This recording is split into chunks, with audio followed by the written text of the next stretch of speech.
Les amis, bonjour, j'espère que vous allez bien, j'espère que vous avez passé une excellente journée, que vos familles, vos proches vont bien, que vous prenez bien soin d'eux et de vous surtout, c'est très important. Les amis, le Real Madrid qui se déplace à Las Palmas, à l'Estadio de Gran Canaria, j'espère que je le prononce bien. Les amis, on va pas se mentir, ce soir à 21h30, on attend quelque chose de magique, on attend quand même de rêver, on attend quand même qu'il se passe quelque chose quand même entre Vinicius et Mbappé, et on attend du changement, et ça tombe bien les gars, ça tombe bien parce que Ancelotti normalement a prévu de faire quelques changements en défense, au milieu de terrain et surtout en attaque, parce que je pense qu'il va titulariser Brahim Diaz sur le côté droit à la place de Rodrigo, et en numéro 10 on verra, où il va conserver Arda Güler, mais la tendance d'après des médias espagnols serait que Luka Modric récupère sa place en numéro 10. Bonne nouvelle. Pourquoi? Parce que, encore une fois, comme je l'ai dit, Kylian Mbappé, il a besoin de passeurs, il a besoin de chefs d'orchestre. Avant tout les gars, avant de voir un Kylian Mbappé claquer des buts sur but, il faut qu'il s'amuse sur le terrain. Voilà, il faut qu'il touche le ballon, il faut qu'il danse avec ce ballon, il faut qu'il vive, il faut qu'il se sente bien. Voilà, il faut qu'il se sente bien avec ses coéquipiers, et après les buts ça ira tout seul. Je sais pas si vous avez remarqué, mais à chaque fois qu'Mbappé a marqué avec ses équipes, que ce soit avec le PSG ou en équipe de France, il se régalait d'abord sur le terrain. Sur le terrain, il se régalait. Tac, tac, 1-2, aile de pigeon, il faisait ses petits gestes. Il a besoin de ça. Il a besoin de sentir le cuir. Il a besoin de faire des longues foulées. Il a besoin, de sentir le stade, le porter à chaque foulée, à chaque course qu'il fait. Et pour ça, il aura besoin de bons passeurs. Il aura besoin de joueurs qui aiment jouer. Qui aiment jouer comme Brahim Diaz, comme Luka Modric. Parce que Vinicius, en vrai, si vous regardez bien, j'ai eu l'occasion là ces derniers jours de revisionner quand même les 3 matchs là que le Real Madrid a joué. Et si vous regardez bien, en fait, le jeu de Vinicius, même s'il a beaucoup évolué et qu'il est un peu plus collectif, les passes que Vinicius fait, je parle pas des passes de préparation, je parle des passes en général que Vinicius fait vers l'avant.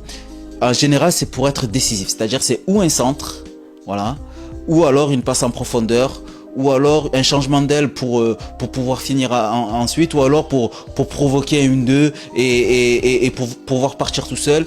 Mais Vinicius, c'est ça, c'est le dernier acte, voilà, on va dire ça comme ça, c'est le dernier acte. Alors que Brahim Diaz, lui, c'est un homme à tout faire, voilà, c'est un homme à tout faire. Il peut finir, il peut être au début de la construction d'une action, il peut être passeur décisif, et Luka Modric c'est pareil, on le connaît de toute façon, Luka Modric on le connaît. Donc je pense que là, si Carlo Ancelotti adopte ce milieu de terrain là, c'est-à-dire Luka Modric en 10, Brahim Diaz à droite, Vinicius sur le côté gauche et Mbappé dans l'axe, ça pourrait faire mal. Cependant, il faut que Mbappé fasse évoluer aussi son jeu. Il faut qu'il soit un peu plus intelligent. C'est-à-dire que, un peu à l'image de Thierry Henry à Arsenal, Thierry Henry, lorsqu'Arsène Wenger l'a replacé dans l'axe, lui, il a eu l'intelligence de ne pas jouer que dans l'axe. C'est-à-dire qu'il se promenait sur tout le front de l'attaque. Et il se permettait même de récupérer des ballons dans son camp et de partir de son camp pour aller créer des actions, pour aller marquer des buts, tout simplement. Vous avez vu les images, les gars. Si vous voulez, je vous ferai une petite compile spéciale Thierry Henry pour que vous voyez un peu de quoi je parle. Mais voilà, il faut pas que Mbappé, surtout avec son gabarit, c'est pas son style de jeu, il faut pas qu'il reste cantonné entre les deux défenseurs centraux. Non, justement, il est tout seul devant. Il faut qu'il se comporte comme un électron libre. Et pour ça, il faut qu'il soit en bonne condition physique. Il y aura le retour de Ferland Mendy, qui purge son match qui a purgé son match de suspension. Donc ça fait plaisir, hein.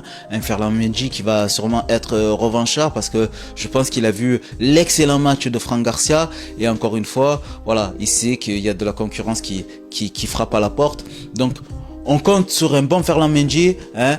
Ce carton rouge, ça l'a permis un peu de se reposer. En plus de ça, il a été convoqué avec les Bleus, hein, avec l'équipe de France. Donc ça aussi, ça va le faire du bien.